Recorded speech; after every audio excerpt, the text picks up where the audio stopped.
سلطان العارفین مولانا محمد جلال الدین رومی رحمۃ اللہ علیہ کی مثنوی شریف کے درس کا ہے۔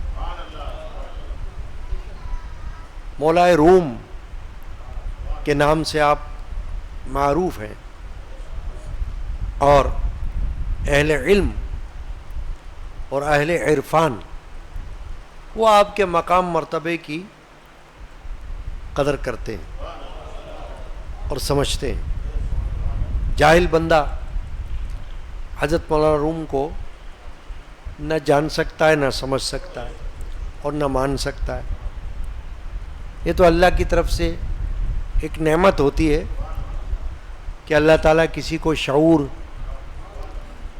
علم، عرفان، مرحمت فرمائے۔ تو اب ہر مہینے جو آپ کو معلوم ہے کہ آج کی رات درس مثنوی معنوی کی بھی نشست ہوتی ہے، اور کوئی حکایت مولانا روم کی مثنوی میں سے مختصر بیان کرتے ہیں، اور پھر اسی کے حوالے سے تشریح اور گفتگو ہوتی ہے بطور سبق کے، بطور درس کے، کیونکہ مولانا کا مقصد بھی حکایات کے بیان سے یہی ہے کہ اس کا نتیجہ عوام کو بتائیں کہ یہ سننے کے بعد آپ نے کیا نتیجہ نکالا۔ آج کی جو حکایت ہے اس میں مولانا روم نے اس طرف توجہ دلائی ہے کہ بندہ ہر وقت صرف اپنے قیاس سے اگر کام کرے گا تو غلط بھی ہو سکتا ہے۔ قیاس یعنی اپنے گمان سے، اپنے خیال سے، اور اس میں کوئی نہ تحقیق کرے، نہ کسی سے پوچھے، نہ جاننے والوں سے معلوم کرے، تو پھر وہ نقصان بھی اٹھا سکتا ہے، اور اس سے کسی دوسرے کو بھی نقصان پہنچ سکتا ہے۔ تو قیاس جو ہے اس کا معنی یہ ہوتا ہے کہ اپنی طرف سے سوچ، اس کو کہتے ہیں قیاس۔ ایک قیاس جو ہے وہ شرعی بھی ہوتا ہے، جیسے اسلامی تعلیمات میں کتاب اللہ، سنت رسول اللہ، اجماع اور قیاس، یہ چار ماخذ ہیں دین اسلام کی تعلیمات کے، کہ ان چاروں سے مل کر احکام اور تعلیمات جو ہیں وہ دین اسلام کی پھیلی ہوئی ہیں۔ کہیں قرآن ہے، کہیں حدیث ہے، کہیں اجماع ہے فقہا کا، کہیں قیاس ہے علماء کا، اس پر دین اسلام کی تعلیمات کی بنیاد ہے۔ وہ قیاس الگ ہے، وہ تو صحیح ہے، اس پر تو اتفاق ہو چکا ہوا ہے علماء کا کہ یہ اسلامی تعلیمات کے چار سورسز ہیں۔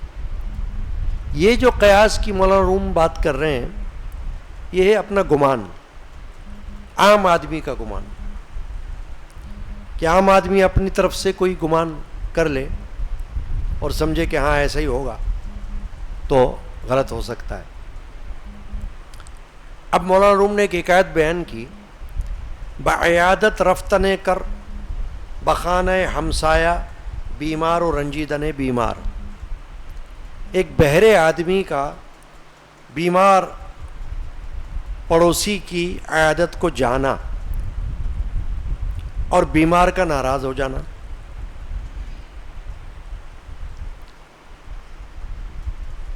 بہرا آدمی پڑوسی کی عیادت کرنے کے لیے چلا گیا، وہ بیمار تھا، مگر عیادت کے نتیجے میں اس نے پڑوسی کو ناراض کر دیا۔ تو اب ناراض کیوں ہوا وہ؟ کہ اس بہرے آدمی نے اپنی طرف سے کچھ قیاس مقرر کر لیے، جیسے کوئی اپنی طرف سے کچھ خیالات ذہن میں بٹھا لے کہ ایسا بھی ہوگا، ایسا بھی ہوگا، اور یوں بھی ہوگا اور یوں بھی ہوگا، اور پتہ چلے ایسا ہوا ہی نہیں. قیاس غلط ہو گئے, خیالات غلط ہو گئے, گمان غلط ہو گئے, تو ایسا ہی ہوا. مولانا فرماتے ہیں آن کرے رام گفت افزوں مایائے کہ ترا رنجور شد ہمسایہ. ایک بہرے آدمی کو کسی معزز شخص نے کہا کہ تمہارا ہمسایہ بیمار ہے. یعنی بہرے آدمی کو یہ بتایا گیا, چاہے اشارے سے بتایا, ہے تو وہ بہرا, مگر بہرا بھی اشاروں سے تو بات سمجھ جاتا ہے نا. سنتا اگر نہیں ہے تو اشارہ کر کے بتا دو, سمجھ سکتا ہے. تو کسی معزز آدمی نے ایک بہرے شخص کو یہ بتا دیا کہ تمہارے پڑوس میں جو شخص ایک رہتا ہے نا, وہ بیمار ہوا ہے. بتانے کا مطلب یہ تھا کہ عیادت کرو جا کے. عیادت تو شرعی مسئلہ ہے, شرعی حیثیت ہے عیادت کی. یعنی ساتھ ساتھ سمجھتے بھی جائیں گے نا باتوں کو, مثنوی شریف کے اشعار کے الفاظ کی روشنی میں, کہ کوئی بیمار ہو, وہ چاہے عزیز رشتہ دار ہو, چاہے پڑوسی ہو, چاہے مسلم ہو چاہے کافر ہو, اگر پڑوسی ہے تو اس کی عیادت ہو سکتی ہے, منع نہیں ہے, کیونکہ یہ انسانیت سے تعلق رکھتی ہے یہ بات. اور دین اسلام نے انسانیت کا لحاظ رکھا ہے, اس میں کافر اور مسلم کی تفریق نہیں رکھی. یعنی یہ نہیں کہا اسلام نے کہ مسلمان کی عیادت کرنا کافر کی نہ کرنا, کافر کی بھی کی جا سکتی ہے, کیونکہ وہ پڑوسی ہے اگر, اور اس سے تعلق ٹھیک ہے, نہ کوئی جنگ ہے, نہ کوئی لڑائی ہے, نہ کوئی ناراضگی ہے, تو اس کی بھی عیادت ہو سکتی ہے. اور مسلمان پڑوسی کی تو ہے ہی. اور عیادت سنت رسول اللہ ہے صلی اللہ علیہ وسلم. اسی لیے میں نے کہا یہ تو شرعی حیثیت رکھتی ہے عیادت کرنا. ایک ہوتی ہے عیادت اور ایک ہوتی ہے تیمارداری. عیادت تو صرف یہ ہوتی ہے کہ آپ جائیں اور بیمار کو دیکھیں, حال پوچھیں, تھوڑی دیر بیٹھیں اور پھر آ جائیں, تسلی دے دیں, دعا کر دیں اور واپس آ جائیں. اور تیمارداری یہ ہوتی ہے کہ آپ اگر اس کا کوئی کام کر سکتے ہو, خدمت, تو وہ کر لیں, وہ تیمارداری ہے, وہ اور زیادہ اجر والی بات ہے. مثلاً اگر فرض کریں کوئی کسی کا کچھ کرنے والا بھی نہیں ہے, دوا پلانے والا بھی کوئی نہیں ہے, اٹھانے بٹھانے والا بھی کوئی نہیں ہے, تو اگر آپ نے جا کر اس کی تیمارداری بھی کر لی, خدمت کر لی, تو یہ تو ڈبل دوہرا اجر رکھتا ہے. ورنہ کم از کم عیادت کرنا. تو رسول اکرم صلی اللہ علیہ وسلم نے امیر و غریب سب کی عیادت فرمائی.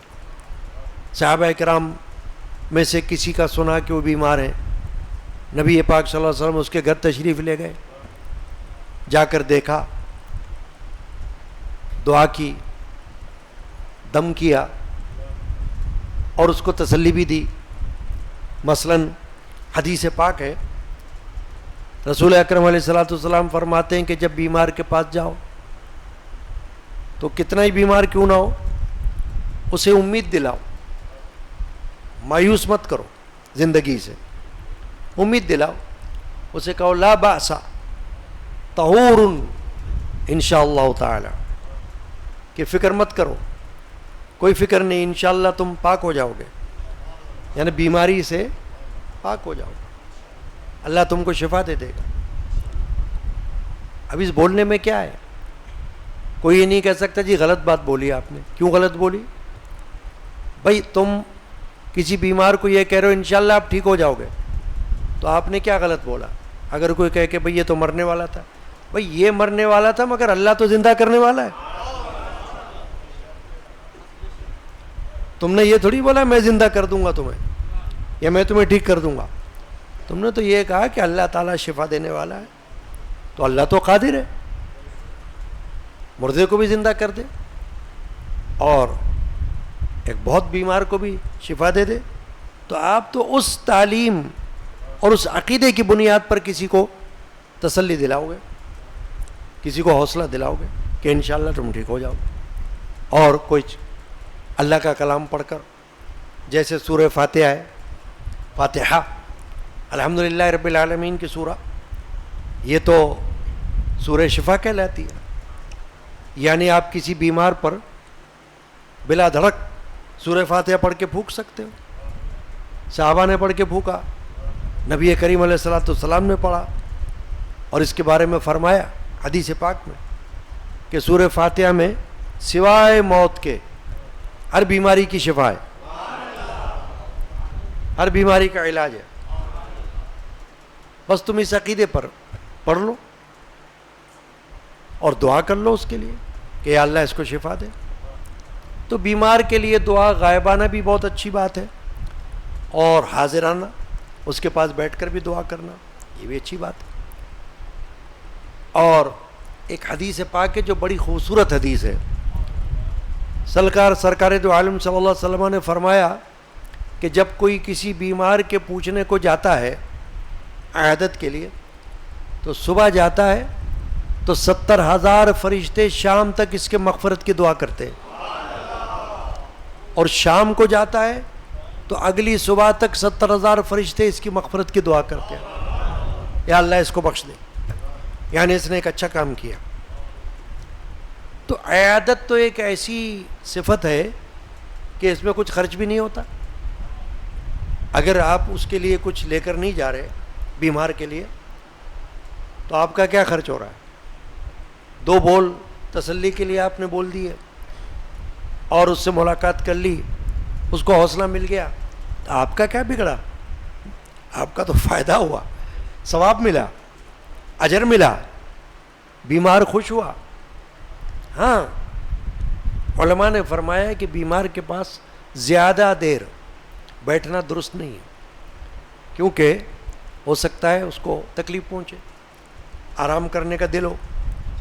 اب آپ زیادہ دیر بیٹھ جاؤ گے بات چیت کرنے میں، وہ آپ کو شرمندگی کی وجہ سے کچھ نہ کہہ سکے.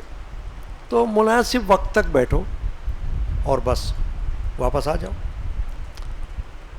اب چلیے آگے. اور کرے رو گفت افزوں مایائے کہ ترا رنجور شد ہمسایہ. ایک بہرے آدمی کو کسی معزز آدمی نے کہا کہ تمہارا فلاں ہمسایہ بیمار ہے بھائی، جاؤ ذرا دیکھ لو جا کر. گفت با خود کر کے با گوشے گراں منچے دریابم ز گفتے آ جواں.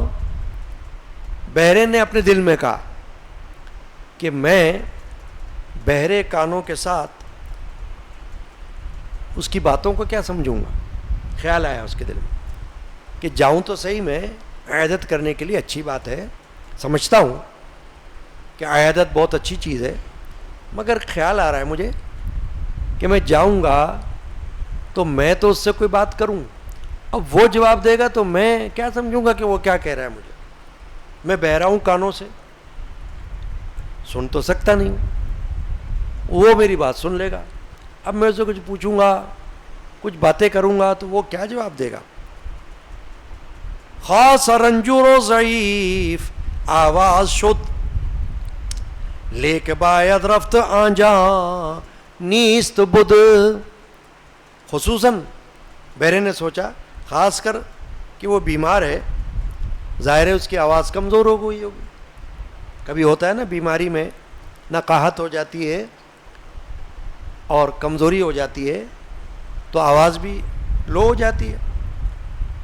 بخار وغیرہ میں بھی ہو جاتا ہے، اگر ویکنس ہو جائے تو آواز ڈاؤن ہو جاتی ہے. اس نے کہا لیک باید رفت آجا نیست بت، لیکن اس نے سوچا چلنا ہی چاہیے، کوئی اور چارہ نہیں ہے، کوئی اور حل نہیں ہے۔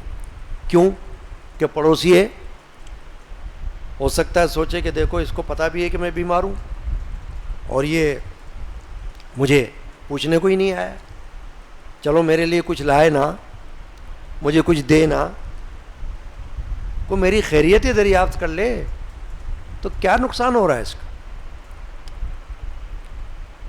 تو چوں ببینم کون لبش جنباں شود من قیاسے گیرم را از خرت۔ اب اس نے کیا کیا، اپنی طرف سے یہ سوچا کہ جب میں یہ دیکھوں گا کہ اس کے ہونٹ ہل رہے ہیں تو اپنی طرف سے اپنی سوچ سے قیاس کر کے میں اس کی بات کو تاڑوں گا کہ یہ کیا کہہ رہا ہے۔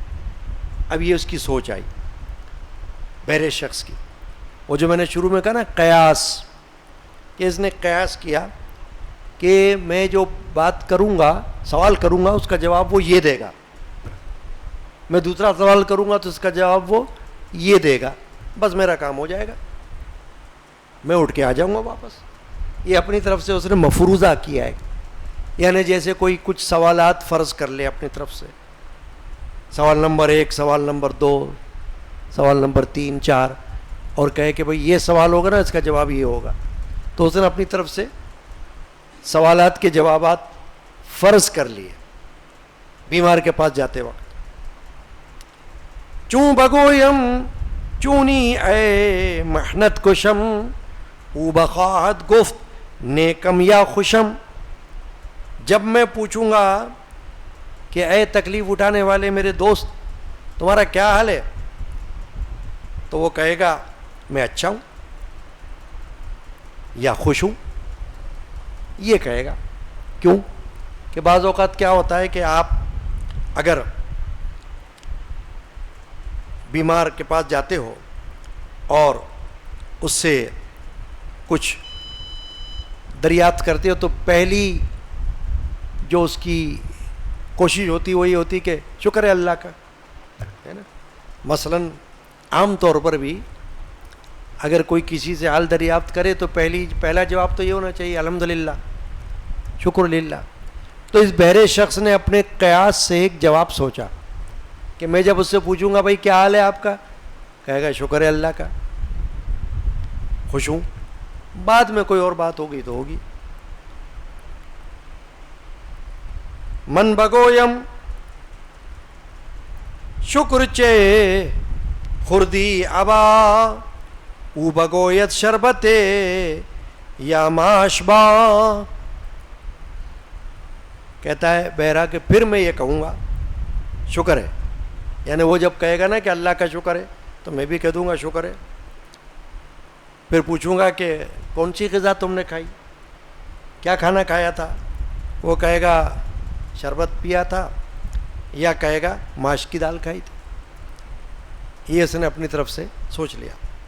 من بگویم صح نوشت کیست آن، من بگویم صح نوشت کیست آن از طبیباں پیش تو گویت فلاں۔ میں کہوں گا کہ تیرا پینا بہت اچھا ہے، کون سا ڈاکٹر آتا ہے تیرے پاس یہ پوچھوں گا میں، کون سا طبیب ہے، تیرا معالج کون سا ہے یہ سوال کروں گا۔ من بگویم بس مبارک پاست او چونکہ او آیت شوت کارت نکو۔ میں کہوں گا کہ اس کا قدم تو بڑا مبارک ہے، اگر وہ آتا ہے تو تمہارا کام بن جائے گا بس انشاءاللہ۔ یعنی جب ڈاکٹر کے بارے میں وہ کہے گا کہ فلاں ڈاکٹر ہے، جیسے کوئی ڈاکٹر مشہور ہو شہر میں، وہ کہے گا بھائی فلاں ڈاکٹر علاج کرتا ہے، میں کہوں گا بہت اچھا ڈاکٹر ہے، بڑا قدم مبارک ہے اس کا، ٹھیک ہو جاؤ گے انشاءاللہ۔ پائے اورا آزمود ستیم ماں ہر کجا شد میں شود حاجت روا۔ یہ سوچتا ہے کہ میں کہوں گا ہم نے تو اس کا قدم آزمایا ہوا ہے، وہ جہاں جاتا ہے نا کام بن جاتا ہے مریض کا. این جوابات قیاسی راست کرد، عکس آن واقع شدہ آزاد مرد. مولانا روم فرما رہے ہیں کہ یہ اس نے قیاسی جوابات اپنے سوال کے حوالے سے ذہن میں بٹھا لیے کہ جاتا ہوں اور جو سوال میں کروں گا، سوال بھی سوچ لیا تھا نا اس نے اور جوابات بھی سوچ لیے کہ اس کی طرف سے یہ جواب آئے گا. گیا. اب مولانا فرما رہے ہیں گویا رنجور را خاطر ذکر، اندھ کے رنجیدہ بود اے پرہنر. مولانا فرماتے ہیں اے پرہنر، اے ہنر والے. بیمار کا دل پہلے سے بہرے کی طرف سے کچھ کشیدہ تھا، جیسے ہو جاتا نا کبھی آپس میں کوئی انبن بھی ہوتی تھوڑی بہت، تو وہ کچھ تھی. کر درآمد پیش رنجور و نشست، برسرے او خوش ہمیں مالید دست. مولانا فرماتے ہیں یہ بہرا بیمار کے پاس آ گیا، نشست بیٹھ گیا، برسرے او خوش ہمیں مالید دست، اس کے سر پر اپنا نرم ہاتھ پھیرنے لگا. گفت چونی گفت مردم گفت شکر، شد آزار رنجور پر آزار نکر. پوچھنے لگا کیا حال ہے. وہ جو سوچا تھا نا اس نے سوال پوچھوں گا، پہلا سوال کیا پوچھوں گا، کیا حال ہے. جواب کیا سوچا تھا اس نے، وہ کیا کہے گا، شکر ہے، اللہ کا شکر ہے. یہ جواب سوچا تھا نا اس نے. اب اس نے آ کے پوچھا کہ گفت چونی، کیا حال ہے تمہارا. گفت مردم، اس نے کہا مر رہا ہوں. بیمار نے کیا کہا جواب میں، مر رہا ہوں. اس نے کیا کہا، اس نے کہا شکر ہے، کیونکہ اس نے اپنی طرف سے جواب یہ سوچا تھا کہ وہ کہے گا اللہ کا شکر ہے. میں بھی جواب میں کیا کہوں گا، شکر ہے. بھائی الحمدللہ کا جواب کیا ہوگا، یہی ہو سکتا ہے. بندہ کہے بھائی اللہ کا شکر ہے، جواب میں کہے گا ہاں ٹھیک ہے اللہ کا شکر ہے. اس نے کہا شکر ہے. مولانا فرماتے اس بات پر بیمار جو تھا نا وہ تھوڑا سا رنجیدہ ہوا کہ کیا کہہ رہا ہے. میں تو کہہ رہا ہوں مر رہا ہوں، یہ کہہ رہا ہے شکر ہے. کینچے شکرست این عدوے معبودست، کر قیاسے کر دعا کج آمدست. کہ یہ شکر کا کون سا موقع ہے، یہ تو میرا دشمن ہے. بہرے نے تکا چلایا تھا مگر وہ ٹیڑھا ہو گیا. مولانا روم فرماتا اس کا تکا، پہلا تکا جو تھا نا وہ غلط ہو گیا. پہلا تکا یہ تھا کہ کیا حال ہے، وہ کہے گا شکر ہے، میں بھی کہوں گا شکر ہے. تو پہلا تکا یوں غلط ہوا کہ اس نے پوچھا کیا حال ہے، اس نے کہا مر رہا ہوں، اس نے کہا شکر ہے. پہلے ہی اس کو ناراض کر دیا. بعد ازاں گفتش چہ خوردی گفت زہر. پھر اس نے دوسرا سوال کیا کیا کھایا تم نے آج، اس نے کہا زہر. کیونکہ دل اس کا جل گیا تھا ذرا اس بات پر کہ میں نے کہا میں مر رہا ہوں، یہ کہہ رہا ہے شکر ہے. تو جب اس نے پوچھا کیا کھایا، اس نے کہا زہر. گفت نوشت بعد افزوں گشت قہر. اس نے کہا بہرے نے مبارک ہو، اور غصہ آ گیا اس کو. یہ اچھا آدمی ہے، میں کہہ رہا ہوں زہر کھایا، یہ کہہ رہا ہے مبارک ہو. بعد ازاں گفت از طبیباں کیست او، کہ ہمیں آیت بیچارہ پیش تو. پھر اس نے اگلا سوال داغا کیا، کون سا ڈاکٹر ہے تمہارا جو علاج کے لیے تمہارے پاس آتا ہے. گفت عزرائیل میں آیت برو، گفت پایش بس مبارک شاد شو. اس نے جواب میں کہا کہ عزرائیل آتا ہے میرے پاس تو، یعنی روزانہ میں تو مر رہا ہوں اور جی رہا ہوں. مطلب یہ تھا کہ مجھے تو روز ایسا لگتا ہے کہ آج زندگی ختم ہے، آج اسرائیل آ گیا فرشتہ ملک الموت، روزانہ کی مجھے کو تو فکر لگی رہتی ہے کہ بھائی اب مر جاؤں گا۔ اب بہرے نے کہا اپنی طرف سے قیاس، نے کہا مبارک قدم ہے بھائی، بڑا اچھا قدم ہے اس کا، تمہیں تو خوش ہونا چاہیے۔ این زمان از نزد او آیم برد، گفتم او راتا کے گردد غم خورد۔ بہرے نے کہا میں ابھی اس کے پاس سے آ رہا ہوں، یعنی اس نے اپنی طرف سے سوچا کہ وہ فلاں طبیب جس کے بارے میں نے سوچا ہوا ہے، تو میں کہہ رہا ہوں کہ میں تو ابھی اس کے پاس سے آ رہا ہوں، میں نے اس سے فرمائش کی تھی کہ وہ آپ کی خبر لے لے اچھی طرح۔ اس کو کہا بیمار کو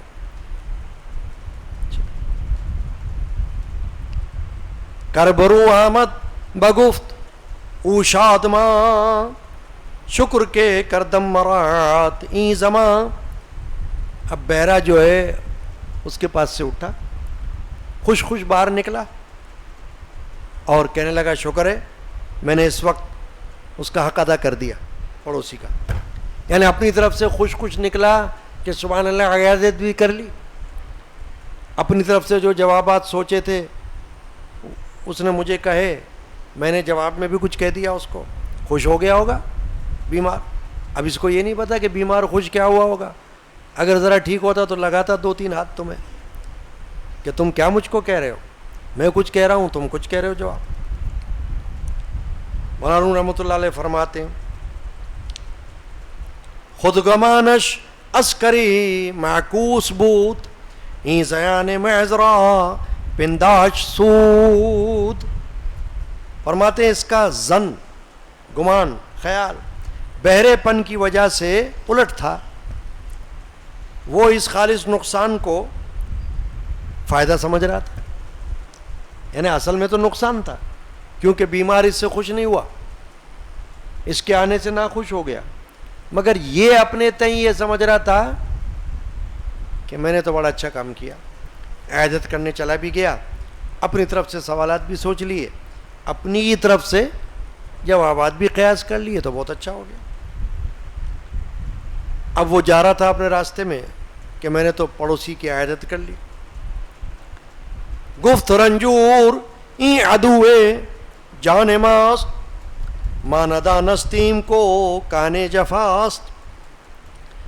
مولانا روم فرما رہے ہیں کہ بیمار ادھر یہ کہہ رہا تھا کہ یہ تو میرا جان کا دشمن آیا، مجھے پہلے خبر نہ تھی کہ یہ ظلم کی کان ہے، کہ یہ میرے پاس عیادت کا کیا کرنے آیا، مجھے تو اور رنجیدہ کر کے گیا یہاں سے۔ چنانچہ مولانا روم رحمۃ اللہ علیہ آگے فرماتے ہیں کہ خود حقیقت معصیت باشد خفی، بس کدھر کورا تو پنداری صفی۔ اب یہ حکایت کے اشعار بیان کر کے مولانا فرما رہے ہیں کہ اسی طرح عبادت اگر بغیر شعور کے ہو رہی ہے کہ پتہ ہی نہیں کہ عبادت کا ادب کیا ہے، آداب کیا ہیں، عبادت میں علم کیا ہونا چاہیے، تو فرمایا وہ تو گناہ گاری بھی ہو سکتی ہے بجائے ثواب کے، اور بہت سا پانی جس کی تم کو حقیقت پتہ نہیں ہے اس کو تم صاف سمجھ سکتے ہو، مگر وہ گندا ہو سکتا ہے تمہارے لیے۔ مقدر کا معنی گندا، بس کدھر کورا تو پنداری صفی، کہ تم مقدر پانی کو صاف سمجھ سکتے ہو اس طرح کہ تمہیں پتہ ہی نہ ہو۔ ہم چو آ کر کو ہمیں پنداست است، کہ نہ کوئی کرددا خود بدست، کہ نہ کوئی کردو آ خود بد بدست۔ اور ہمارے جیسے بہرے کو یہ گمان تھا کہ میں نے تو بہت اچھا کام کیا، مگر حالانکہ وہ برائی تھی، کیونکہ بیمار شخص ناراض ہوا۔ تو مولانا روم رحمۃ اللہ علیہ یہ سمجھانے کی کوشش کر رہے ہیں کہ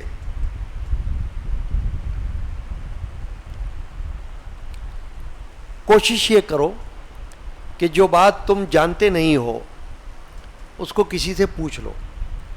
اب مثلا یہ بہرا شخص تھا, اس کو کیا چاہیے تھا کہ یہ کسی کو اپنے ساتھ لیتا اور وہاں جاتا, اور جو سوال یہ کر رہا تھا اس کا وہ جواب جو دیتا تو کوئی ساتھ والا شخص اس کو اشاروں سے سمجھاتا. اس نے اپنے طرف سے ہی سوال فرض کر لیے اور اپنی طرف سے جواب کی قیاس کر لیے, اور وہاں سے جو جواب آئے وہ الٹ جواب آئے. تو مولانا روم رحمۃ اللہ علیہ نے اس حکایت کو بیان کر کے اس طرف توجہ دلائی کہ از قیاسے کے بکرد کر چنی صحبت 10 سالہ باطل شد بدیں, کہ اس قیاس سے جو بہرے نے کیا تھا 10 سال کی اس کی جو شناسائی تھی وہ ٹوٹ گئی, کیونکہ جو باتیں اس نے کی اپنی طرف سے فرض کر لیں وہ اصل میں وہ تھی نہیں, تو بیمار کو رنج پہنچا اور اس سے تعلقات جو ہے وہ خراب ہو گئے. این قیاس خیش را رو ترک کن کس قیاس تو شود ریشت کو ہن. مولانا روم فرما رہے ہیں کہ اپنے قیاس کو تم چھوڑ دو اور جاؤ. کس کے پاس جاؤ؟ اہل الذکر. قرآن میں آیا فاسألوا اہل الذکر, کہ تم اپنی طرف سے اگر کوئی گمان کرتے ہو نا کسی چیز کے بارے میں وہ چھوڑو, اور جو اس چیز کے ایکسپرٹ ہیں جیسے عالم ہیں ان کے پاس جاؤ, ان سے پوچھو.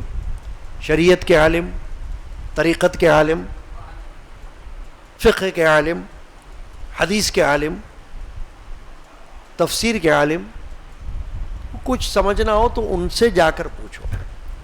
اپنے خیال سے تم چلو گے تو مولانا روم فرما رہے ہیں کہ تمہارے اپنے قیاس سے تمہارا زخم پرانا ہو جائے گا, فائدہ نہیں ہوگا, نقصان ہوگا. اب قرآن مجید بھی جیسے کوئی تلاوت کرتا ہے نا, تو تلاوت اور چیز ہے, وہ تو صرف تلاوت ہے. کسی کو تلاوت پڑھنا آ گئی کہ تلاوت کرنا, قرآن پڑھنا آ گیا, سیکھ لیا اس نے, بہت اچھا ہے. عربی پڑھ لیا, قرآن کی تلاوت ہو رہی ہے, بہت اچھی. لیکن قرآن کو اگر سمجھنا چاہے تو محض ترجمہ اردو کا پڑھ کر سمجھنا مشکل ہے, کیونکہ اس کی گہرائی یہ عالم بتا سکتا ہے کہ یہ جو قرآن میں آئی ہے یہ بات, اس سے کیا مقصد ہے, کیا مقصود ہے, وہ کوئی عالم ہی تمہیں بتا سکتا ہے, یا مفسر بتا سکتا ہے, یا کوئی محدث بتا سکتا ہے, یا کوئی بزرگ بتا سکتا ہے جس کو معلوم ہو. تو خود بخود اگر تم قیاس کرو گے تو نقصان اٹھا لو گے. تو مولانا نے اس حکایت کو بیان کر کے اصل میں اس طرف توجہ دلائی ہے کہ تم اپنے خیالات پر نہ چلو, جس کو کہتے ہیں اٹکل پچو. اٹکل پچو سے کام مت کرو, ہر کام کو سمجھنے والے سے سیکھو.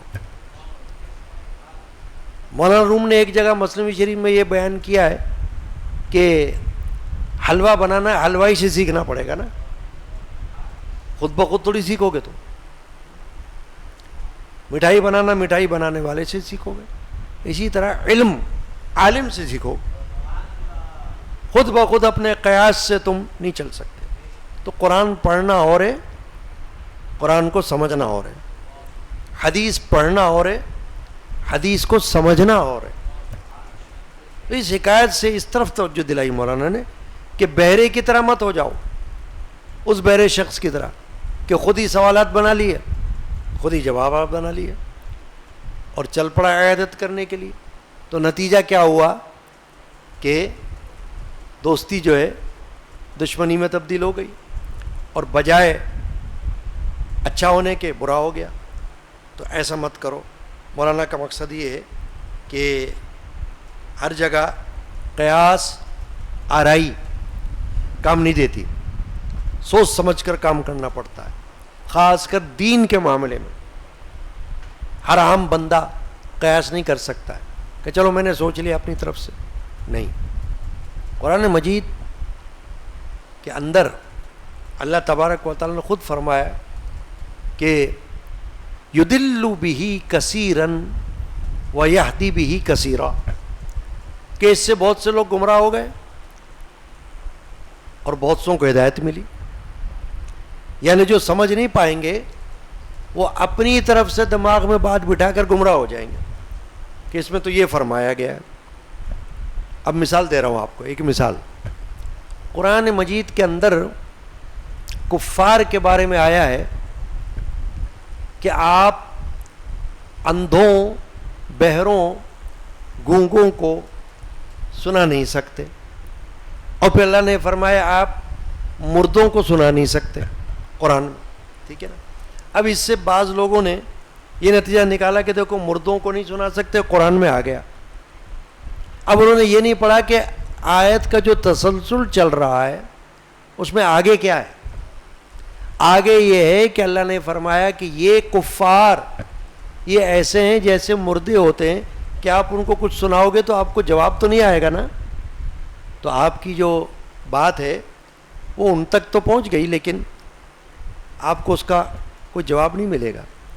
تو فرمایا یہ اس طرح ہے کفار, اور اللہ نے فرمایا ان کو آپ کچھ سمجھا نہیں سکتے آپ اس طرح سے. تو انہوں نے کیا سمجھا کہ مردے جو ہیں وہ سنتے نہیں ہیں. تو وہ آیت شریفہ مردوں کے بارے میں نہیں آئی, بلکہ وہ کفار کے بارے میں آئی, مشرکین کے بارے میں آئی کہ یہ ایسے ہیں کہ ان کو آپ سنا نہیں سکتے اپنی بات, یہ آپ کی بات سمجھیں گے نہیں, آپ کو رپلائی نہیں کر سکتے. تو آج کی حکایت سے ہم کو یہ نتیجہ ملا کہ حضرت مولانا روم رحمۃ اللہ علیہ نے ایک حکایت کے ذریعے ہم کو یہ سمجھایا کہ ہر وقت قیاس سے کام مت لینا, اور ہر بارے میں قیاس سے کام مت لینا. عام باتوں میں تو کام چل جاتا ہے, لیکن دینی معاملات میں تحقیق اور علم اور عالم ان کے پاس سے معلوم ہوگی بات, اپنی طرف سے نہیں. اللہ تعالی ہم کو آج کی حکایت کی روشنی میں سمجھ بوجھ کی توفیق عطا فرمائے, آمین. حیرو افزا سلام رو می حیرو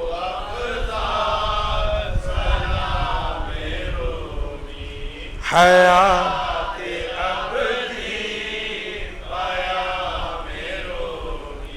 حیات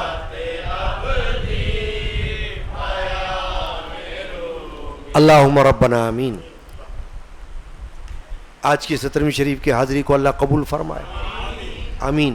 درس مثنوی شریف کو قبول فرمائے, اور اصحاب بدر کی یاد میں فاتحہ خوانی کو اللہ قبول فرمائے, دیگر اولیاء کرام کی فاتحہ کو اللہ قبول فرمائے, آمین. جن جن لوگوں نے دعاؤں کی درخواستیں پیش کی ہیں ان کی طرف سے